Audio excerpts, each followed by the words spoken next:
소고기나 돼지고기가 물에 끓여진 국물은 냄새만 맡아도 헛구역질이 나고 명절 탕국조차 입에 대지 못해 가족들에게 미운 털이 박혔던 별난 입맛. 저는 신령님을 모시기 전까지만 해도 돼지국밥이나 생선회 같은 음식은 입에도 대지 못할 만큼 지독하게 비위가 약한 사람이었습니다. 그런데 19년 전 신을 받고 나서 제 영혼과 육체를 송두리째 지배하시는 신령님에 의해 제 입맛이 눈 깜짝할 사이에 180도 바뀌어 버리는 기이한 기적을 겪었습니다. 제가 제자의 길을 걷기 전, 그러니까 한 19년도 더 된 옛날 이야기입니다. 그때 저는 일반 사람들과는 입맛이 참 많이 달랐고 유별나게 비위가 약했습니다.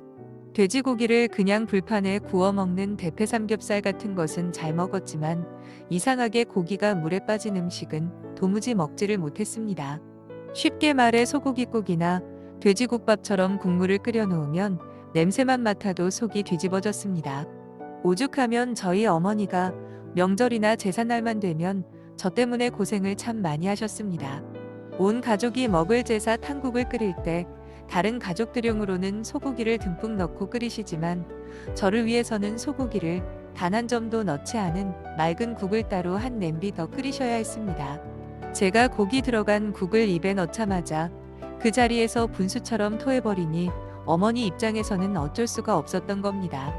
남들 다 맛있게 먹는 음식을 혼자만 못 먹고 유난을 떠니 은연중에 가족들에게 미운 털도 박히고 눈치도 참 많이 보며 살아왔습니다. 그렇게 평생을 지독한 약골 비위로 살아오던 저에게 신내림을 받고 신당의 할아버지를 모시자마자 도무지 믿기지 않는 신비로운 음성이 들려오기 시작했습니다. 제 온몸을 소름 돋게 만든 할아버지의 기막힌 첫 공수는 2부에서 바로 이어집니다. 나도 내가 좋아하는 국 좀 먹자. 너는 왜 그렇게 입맛이 별나냐?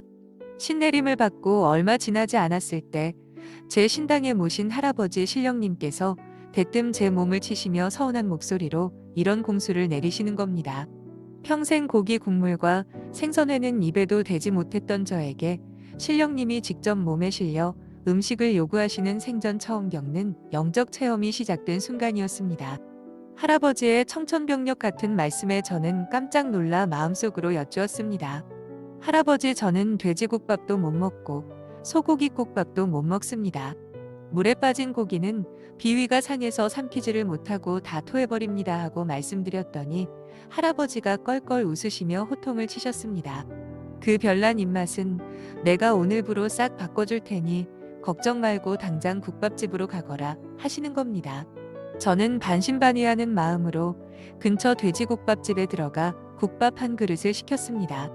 뚝배기에서 뽀얀 국물이 보글보글 끓으며 나오는데 솔직히 덜컥 겁부터 났습니다. 평생 먹어본 적도 없고 냄새만 맡아도 속이 뒤집어지던 음식인데 괜히 한 숟가락 넣었다가 가게 한복판에서 오바이트를 해버리면 난리가 날 게 뻔했기 때문입니다. 수저를 들고 어쩔 줄 몰라 망설이고 있자 제 몸에 신령님의 기운이 무섭게 실리기 시작했습니다. 할아버지는 제 몸을 팍 지배하시며 못 먹겠으면 내가 먹을 테니 너는 가만히 있거라 하고 엄하게 말씀하셨습니다.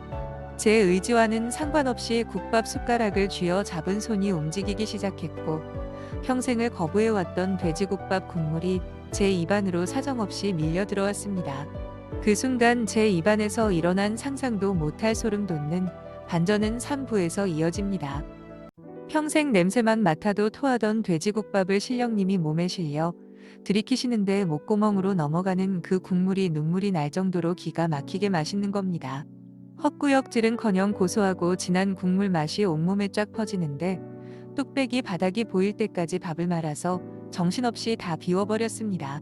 평생 저를 괴롭히던 지독한 헛구역질과 약한 비위가 단 한순간에 흔적도 없이 사라져버린 대기적이 일어난 것이었습니다. 그날 돼지국밥을 배불리 먹고 나온 뒤로 제 삶은 완전히 180도 뒤바뀌었습니다.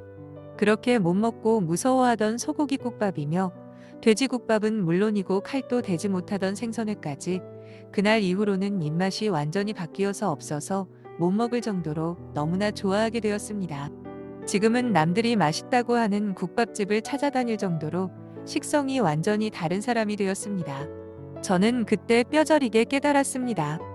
사람의 정신뿐만 아니라 타고난 입맛과 육체의 체질까지 한순간에 싹 바꾸어 버리는 게 정말 신의 힘이구나 하는 것을 몸으로 직접 체험하며 온몸에 소름이 돋았습니다. 제 인생에서 가장 힘들었던 약한 비위를 신령님이 단번에 고쳐주시고 남들처럼 평범하고 행복하게 음식을 먹을 수 있는 즐거움까지 찾아주신 겁니다. 19년이 지난 지금도 저는 이 고마운 기적을 잊지 못하며 신령님이 주신 건강한 몸으로 신도님들의 막힌 인생을 영범하게 풀어드리고 있습니다. 눈에 보이지 않는 신의 위대한 힘은 이토록 우리의 삶을 깊숙이 돌보고 계십니다. 오늘 제 이야기가 신비롭고 가슴에 와닿으셨다면 구독과 좋아요로 함께 해주시길 바랍니다. 다음 주에도 더 생생한 신당 이야기로 찾아뵙겠습니다. 성불하십시오.